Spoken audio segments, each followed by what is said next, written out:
Faith often asks us to move before we see. In the scriptures, Hebrews, the 11th chapter and the 8th verse, said, By faith, Abraham obeyed when he was called to go out to a place that he was to receive as an inheritance. And he went out, not knowing where he was going. So, what does that mean? Well, faith rarely begins with certainty. More often, it begins with a step. You have to move forward. Abraham didn't receive a detailed roadmap before he left home.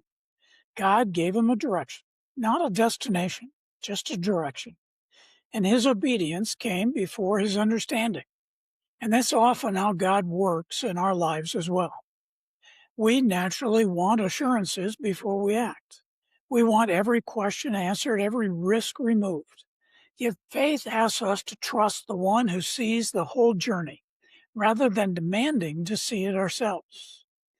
The first step may be small, maybe a conversation, maybe a prayer, a decision to forgive someone, or the courage to begin again. It may not feel dramatic, but every act of obedience strengthens our trust in God. Looking back, we often discover that God was guiding us long before we recognized that it was His hand that was doing the job. The path became clear because we were willing to walk it.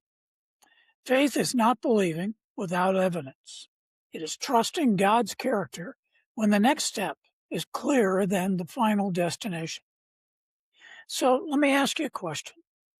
What step of obedience have you been delaying because you cannot yet see the whole path?